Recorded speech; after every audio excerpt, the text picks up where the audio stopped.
4G school کے on line طرز تعلیم میں آپ تمام کا استقبال ہے۔ 8ویں جماعت تاریخ اور شہریت، سبق نمبر 6، تحریک آزادی کے دور کا آغاز۔ اس سبق کو 2 پارٹ میں بنایا گیا ہے، پارٹ 1 اور پارٹ 2۔ اس کے بعد اس سبق کے سوال و جواب کی ویڈیو ہوگی۔ تینوں کی لنک ہم نے ڈسکرپشن میں ہی دی ہے، آپ وہاں سے اسے دیکھ کر مکمل کر سکتے ہیں۔ تو چلیے اس ویڈیو کی شروعات کرتے ہیں۔ اگر آپ نے ابھی تک ہمارے چینل 4G اسکول کو سبسکرائب نہیں کیا ہے تو اسے سبسکرائب کریں، بیل آئیکن کو پریس کرتے وقت آل پر پریس کریں، اس ویڈیو کو لائک کریں اور شیئر کریں۔ سبق نمبر 6، تحریک آزادی کے دور کا آغاز۔ بھارتیوں کی سماجی زندگی پر انگریزی تعلیم کے ملے جلے اثرات ہوئے۔ نئے تعلیم یافتہ سماج کے ذریعے لائی گئی بیداری کی وجہ سے حب الوطنی کے بیج بوئے گئے۔ بھارت کے مختلف علاقوں کی تحریکوں کی وجہ سے مختلف علاقوں کی سیاسی تنظیموں کو یکجا کرنا ممکن ہوا۔ سیاسی طور پر بیدار مختلف گروہوں میں اور افراد کو ایک جگہ لا کر ملکی مفاد کی طرف توجہ مرکوز کی گئی اور ملکی عزائم کا اظہار کرنے کے لیے ملکی سطح پر ایک سیاسی تنظیم بنانے کے لیے مناسب ماحول تیار ہو گیا۔ جیسا کہ آپ جانتے ہیں، ہم دیکھ رہے ہیں بھارت کی تحریک آزادی کا دور کس طرح سے شروع ہوا۔ تو سب سے پہلے ہم نے دیکھا ہے کہ سماجی زندگی پر سب سے پہلے انگریزی تعلیم کے اثرات مرتب ہوئے انگریزوں کی وجہ سے، اور پھر انہوں نے یہی سیکھا کہ جس طرح سے سماجی بیداری کی وجہ سے حب الوطنی کے جو بیج بوئے گئے ہیں، جو حب الوطنی کا جذبہ انسانوں میں پیدا ہوا ہے، اسی کو فوقیت دے کر کیوں نہ ہم آزادی کی لڑائی بھی ملکی سطح پر ایک تنظیم بنا کر اسے حاصل کریں۔ انگریز حکومت میں انتظامی مرکوزیت۔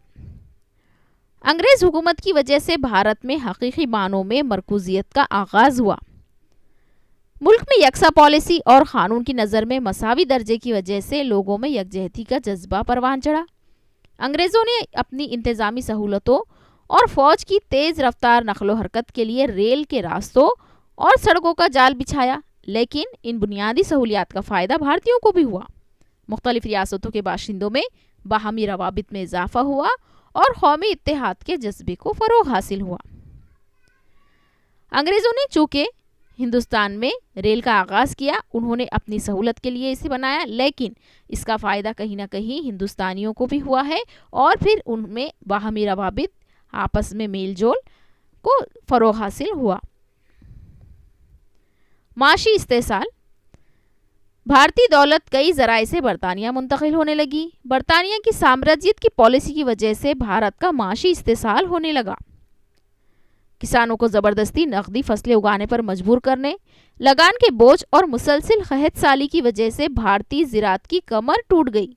روایتی صنعت و حرفت کے خاتمے سے بیکاری میں اضافہ ہوا۔ سرمایہ داروں کی جانب سے مزدور طبقے کا استحصال ہونے لگا۔ متوسط طبقے پر نئے ٹیکس کا بوجھ لادا گیا، جس کی وجہ سے لوگوں کے دلوں میں بے اطمینانی کا لاوا ابلنے لگا۔ بھارت کو قدیم زمانے میں سونے کی چڑیا کہا جاتا تھا، اور جب انگریز ہندوستان آئے تو وہ کسی نہ کسی پالیسی کی ذریعے یا پھر کسی نہ کسی بہانے سے ہندوستان کی تمام دولت برطانیہ کو منتقل کرنے لگے تھے، اور یہاں کے لوگوں کو یہ بات پسند نہیں آئی کہ وہ قحط کا بوجھ بھی برداشت کرے، لگان بھی ادا کرے، اور پھر ہندوستان کی تمام جو دولت ہے وہ انگریز سمٹ کر لے جائیں۔ اسی لیے لوگوں کے دلوں میں بے چینی پیدا ہونے لگی۔ مغربی تعلیم۔ مغربی تعلیم کی توسیع کی وجہ سے بھارتیوں کو انصاف، آزادی، مساوات اور جمہوریت جیسے نئے خیالات و نظریات سے آشنائی ہوئی۔ بھارتیوں نے اقلیت پسندی، سائنسی رجحان، انسانیت اور قومیت جیسی قدروں کو اپنایا، جس کی وجہ سے ان میں یہ احساس پیدا ہوا کہ ہم ملک کا کام کاج چلانے کے اہل ہیں اور ان قدروں کی بنیاد پر ملک کو ترقی کی طرف لے جا سکتے ہیں۔ لسانی اعتبار سے متنوع بھارت کو انگریزی زبان کی وجہ سے رابطے کا ایک نیا ذریعہ حاصل ہوا۔ اس دور میں بھی کچھ بھارتی ایسے تھے جو اعلیٰ تعلیم حاصل کرتے تھے اور انگریزی بھی انہیں آتی تھی، تو انہوں نے دیکھا کہ جس طرح سے انگریزوں نے تعلیم کی وجہ سے، سائنسی رجحانوں کی وجہ سے ترقی کی ہے، کیوں نہ ہم یہی چیز اپنا کر اپنے ملک کو بھی ترقی کی طرف لے جائیں۔ لسان یعنی زبان۔ زبانی اعتبار سے بھارت بہت رنگا رنگ مانا جاتا ہے، کیونکہ یہاں پر بہت ساری زبانیں بولی جاتی ہیں، اور اسی لیے زبان کی وجہ سے جو ہے انگریزی زبان سے رابطے کا ایک نیا ذریعہ انہیں حاصل ہوا تمام کو یکجا کرنے کی، کیونکہ انگریزی زبان تقریباً لوگوں کو سمجھتی تھی انگریزوں کی وجہ سے، تو انہوں نے اسی کو اپنایا۔ بھارت کی قدیم تاریخ کا مطالعہ۔ انگریزوں نے کولکاتہ میں ایشیاٹک سوسائٹی قائم کی۔ اسے پینسل سے آپ انڈر لائن کر سکتے ہیں، جو اہم نکات آتے ہیں آپ اسے انڈر لائن کریں۔ کئی بھارتی اور مغربی دانشوروں نے بھارتی تہذیب کے مطالعے کی ابتدا کی۔ سنسکرت، فارسی اور بھارت کی دیگر زبانوں کے قلمی نسخوں کی تحقیق کر کے انہیں شائع کیا۔ ڈاکٹر بھاؤ جی لاٹ، ڈاکٹر آر جی بھنڈارکر جیسے بھارتی دانشوروں نے قدیم بھارت کی تہذیب کا گہرا مطالعہ کیا۔ اپنے قدیم تہذیبی ورثے کے بارے میں جان کر بھارتیوں میں فخر کا احساس پیدا ہوا۔ گزشتہ ایک صدی سے بھنڈارکر پراچاریہ ودیا سنشودھن مندر نامی ادارہ پونا میں سرگرم عمل ہے۔ انگریزوں نے جب کولکاتہ میں ایشیاٹک سوسائٹی قائم کی تب ان دانشوروں نے بھارتی تہذیب کے مطالعے کی ابتدا کی، اور پھر بعد میں انہوں نے سنسکرت، فارسی سے دیگر زبانوں میں قدیم جو تحقیق کے نسخے تھے انہیں شائع کیا، جس کی وجہ سے ان دانشوروں کے اس ناقابل فراموش کارنامے کی وجہ سے بھارت کی تہذیب کا مطالعہ کرنا آسان ہو گیا۔ اخبارات کا کردار۔ اسی زمانے میں انگریزی اور علاقائی زبانوں میں اخبارات اور رسائل شائع ہونے لگے۔ ان اخبارات سے سیاسی و سماجی بیداری پیدا ہونے لگی۔ درپن، پربھاکر، ہندو امرت بازار پتریکا، کیسری اور مراٹھا جیسے اخبارات کے ذریعے سرکاری پالیسیوں پر تنقید ہونے لگی۔ قدیم زمانے میں ٹیکنالوجی نہیں تھی، اسی لیے بھارت کی آزادی کے دوران اخبارات کا، رسائل کا، میگزینز کا بہت اہم رول رہا ہے۔ اسی کے ذریعے لوگوں کے ذہن میں یہ بات ڈالی گئی کہ ہمیں آزادی حاصل کرنی ہے۔ قومی جماعت کا قیام۔ 28 دسمبر سن 1885 کو ممبئی کے گوکل داس تیجپال سنسکرت اسکول میں قومی جماعت کا پہلا اجلاس منعقد کیا گیا۔ اسے آپ انڈر لائن کریں۔ ملک کی مختلف ریاستوں سے 72 نمائندے اس اجلاس میں شریک ہوئے۔ کولکاتہ کے مشہور وکیل امیش چندر بنرجی اس اجلاس کے صدر تھے۔ تصویر میں آپ دیکھ سکتے ہیں امیش چندر بنرجی۔ ان سب نے مل کر اس اجلاس میں بھارتی قومی جماعت انڈین نیشنل کانگریس کی بنیاد ڈالی۔ برطانوی افسر ایلین آکٹوین ہیوم نے اس تنظیم کے قیام میں پیش قدمی کی۔ اس اجلاس میں مطالبہ کیا گیا کہ انتظام حکومت میں بھارتیوں کو زیادہ نمائندگی دی جائے اور انگریز حکومت فوج کے اخراجات میں کمی کرے۔ ان مطالبات کو میمورنڈم کی شکل میں برطانوی حکومت کو پیش کیا گیا۔ یہاں پر دیکھیے اس میں بہت سارے اہم نکات آئے ہیں۔ سب سے پہلے تو انڈین نیشنل کانگریس کا قیام اسی اجلاس کی وجہ سے ہوا ہے، اور جو امیش چندر بنرجی تھے وہ اس اجلاس کے صدر تھے، جو کہ کولکاتہ کے مشہور وکیل تھے۔ یہ 3 نکات آپ کو اس میں اہم یاد رکھنے ہیں۔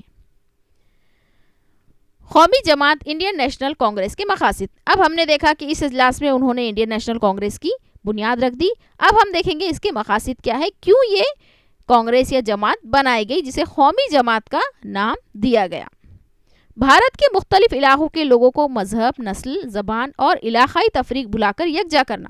سب سے پہلا اس کا مقصد تھا کہ جس طرح سے بھارت میں الگ الگ زبان، رنگ، نسل کے لوگ ہیں، ان کو ایک جگہ پر جمع کرنا اس جماعت کا مقصد بنایا گیا۔ ایک دوسرے کے مسائل جان کر اس پر غور و فکر کرنا، لوگوں میں اتحاد کا جذبہ پیدا کرنا اور قومی ترقی کے لیے کوششیں کرنا قومی جماعت کے مقاصد تھے۔ اسی مقصد کے تحت انڈین نیشنل کانگریس کا قیام عمل میں آیا۔ اعتدال پسندوں کا دور۔ سن 1885 عیسوی تا سن 1905۔ اپنے قیام کے بعد قومی جماعت کا کام سست روی سے مگر مسلسل جاری تھا۔ قومی جماعت کے رہنما حقیقت پسند اور اعلیٰ تعلیم یافتہ تھے۔ انہیں اس بات کا علم تھا کہ منظم کارروائیوں سے ہی بنیاد مضبوط ہوگی۔ ان پر مغربی دانشوروں کی روشن خیالی، آزادی، مساوات اور اخوت جیسی قدروں کا اثر تھا۔ انہیں آئینی طریقوں پر اعتبار تھا۔ انہیں امید تھی کہ اگر وہ آئینی طریقوں پر چل کر اپنے مطالبات انگریزوں کے سامنے رکھیں گے تو وہ ان مطالبات کو منظور کریں گے۔ گوپال کرشن گوکھلے، فیروز شاہ مہتا، سریندر ناتھ بنرجی وغیرہ اعتدال پسند رہنما تھے۔ قومی جماعت کے اجلاس میں مختلف قراردادیں پیش کی گئی، مثلاً صوبائی قانون ساز اداروں میں عوامی نمائندگی ہو، تعلیم یافتہ بھارتیوں کو نوکریاں دی جائے، فوج کے بڑھتے ہوئے اخراجات میں کمی کی جائے، عوام کے قانون کے حقوق کا تحفظ ہو، اس لیے مجلس عاملہ اور عدلیہ کو الگ کیا جائے۔ قومی تحریک میں پھوٹ ڈالنے کے لیے بعد کے دور میں انگریزوں نے پھوٹ ڈالو اور حکومت کرو کی پالیسی اختیار کی۔ قومی جماعت کے قیام کے بعد دو گروہ بن گئے تھے۔ ایک تھا اعتدال پسند کا گروہ، جس میں گوپال کرشن گوکھلے، فیروز شاہ مہتا وغیرہ تھے۔ ان کا ماننا تھا کہ ہم عرض دے کر، ریکویسٹ کر کے، درخواستیں دے کر اور اچھے رویے کے ذریعے ہمارے ہندوستان کو آزادی دلائیں گے، انگریزوں سے ریکویسٹ کریں گے کہ وہ ہمارا ملک چھوڑ دیں اور چلے جائیں۔ تو اس طرح سے، لیکن وہ یہ تمام کام آئین میں یعنی دستور یا قانون کی حد میں رہ کر کرنا چاہتے تھے، تاکہ عوام کے قانون کا بھی تحفظ ہو، اور اس طرح سے انہوں نے اپنے جو قراردادیں تھی وہ اس جماعت کے توسط سے انگریزوں میں پیش کی۔ اب دیکھیں گے اس کے بعد کا دور آتا ہے انتہا پسندوں کا دور۔ اب عوام نے دیکھ لیا ہندوستان کے کہ نرم رویے سے بھی انگریز مان نہیں رہے ہیں، وہ ہمیں آزادی نہیں دے رہے ہیں۔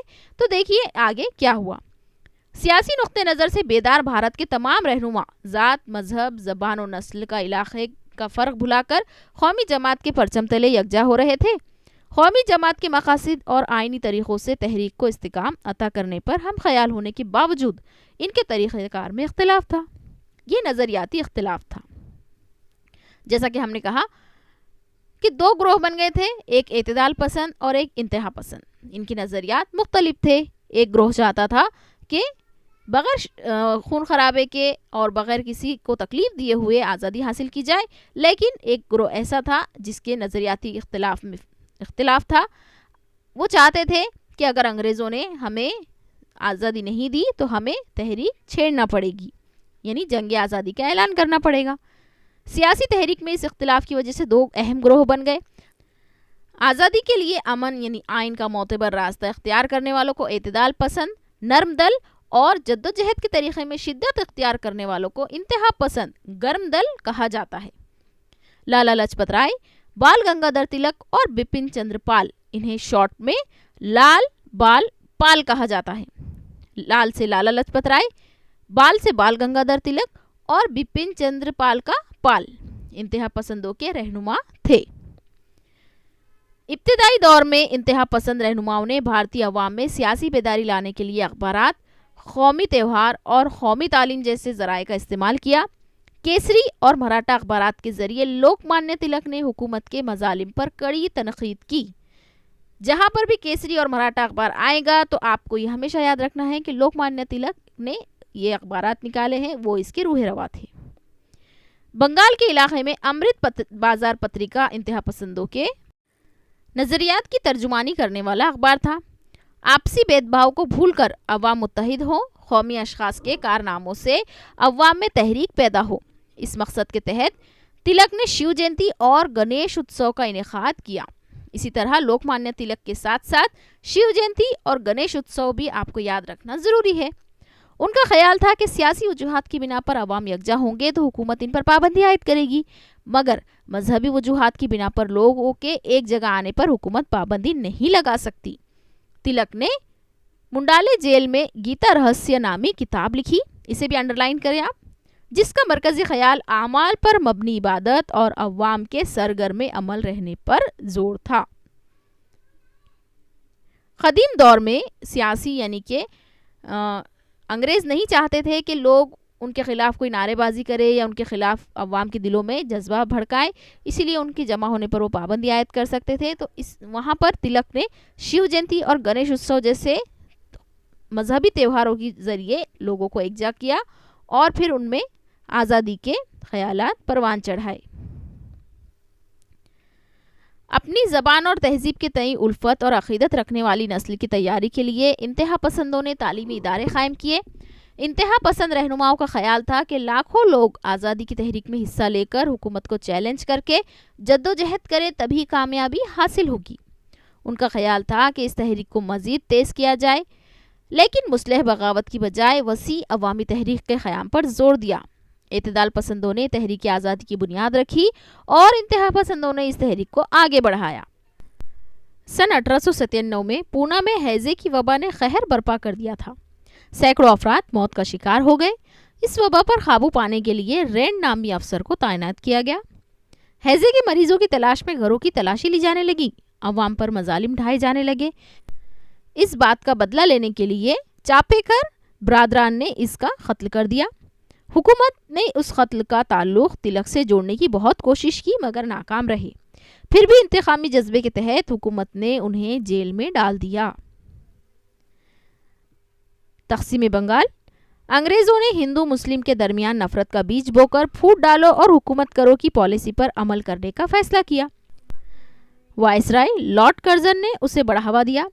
بنگال ایک وسیع صوبہ تھا۔ انتظامی سہولت کے اعتبار سے اس صوبے کے انتظام میں دشواری کا بہانہ بنا کر لارڈ کرزن نے 1905 میں بنگال کی تقسیم کا اعلان کیا۔ اس تقسیم کی وجہ سے مسلمانوں کی کثیر آبادی والا علاقہ مشرقی بنگال اور ہندوؤں کی کثیر آبادی والا علاقہ مغربی بنگال ایسے دو حصوں میں بٹ گیا۔ تقسیم کے ذریعے ہندو مسلم سماج میں پھوٹ ڈال کر قومی تحریک کو کمزور کرنا اس کا پوشیدہ مقصد تھا۔ جیسے ہی انگریزوں نے اس بات کا معائنہ کیا کہ ہندوستانیوں میں آزادی کے جذبات بھڑکائے جا رہے ہیں، انہیں آزادی کی تحریک کے لیے تیار کیا جا رہا ہے، تو انہوں نے تلک کو سب سے پہلے جیل میں ڈال دیا اور پھر اس کے بعد مغربی بنگال کی تقسیم کی۔ مغربی بنگال اور مشرقی بنگال اس طرح سے بنگال کو تقسیم کیا اور ایسا تقسیم کیا کہ یہ مذہب کی بنیاد پر ایک کثیر آبادی والا علاقہ ہندو اور پھر جہاں پر مسلم زیادہ لوگ ہیں وہ مسلم، اس طرح سے انہوں نے مذہب کے حساب سے اس میں پھوٹ ڈالی اور پھوٹ ڈالو حکومت کرو، یہ ان کا پوشیدہ مقصد تھا تاکہ قومی تحریک کمزور پڑ جائے۔ ونگ بھنگ تحریک۔ نہ صرف بنگال بلکہ پورے بھارت میں اس تقسیم کی مخالفت میں رائے عامہ بیدار ہوئی۔ 16 اکتوبر یعنی تقسیم بنگال کے دن کو قومی یوم ماتم کے طور پر منایا گیا۔ پورے ملک میں مذمتی جلسوں کے ذریعے حکومت کی مذمت کی گئی۔ ہر طرف وندے ماترم کا گیت گایا جانے لگا۔ اتحاد کی علامت کے طور پر راکھی بندھن کی تقریب منعقد کی گئی۔ سرکاری اسکولوں اور کالجوں کا بائیکاٹ کر کے طلبہ کثیر تعداد میں اس تحریک میں شریک ہوئے۔ سریندر ناتھ بینرجی، آنند موہن بوس، رابندر ناتھ ٹیگور نے ونگ بھنگ تحریک کی قیادت کی۔ اسے انڈرلائن کریں آپ۔ اس تحریک کی وجہ سے قومی جماعت کا دائرہ وسیع ہو گیا اور یہ قومی تحریک بن گئی۔ بے اطمینانی کی لہر دیکھ کر سن 1911 میں انگریزوں نے بنگال کی تقسیم رد کر دی۔ جس طرح سے انگریزوں کا ارادہ تھا بنگال کو تقسیم کرنے کا، ونگ بھنگ تحریک کی وجہ سے اس تقسیم کو انگریزوں کو منسوخ کرنا پڑا اور پھر یہ تحریک جو ہے قومی تحریک بن گئی۔ یہاں پر ہم پارٹ 1 کے لیے رکیں گے۔ پارٹ 2 کی لنک ہم نے ڈسکرپشن میں ہی دی ہے، آپ وہاں سے اسے دیکھیں اور اپنا پورا سبق مکمل کریں۔ اس ویڈیو کو لائک کریں اور شیئر کریں۔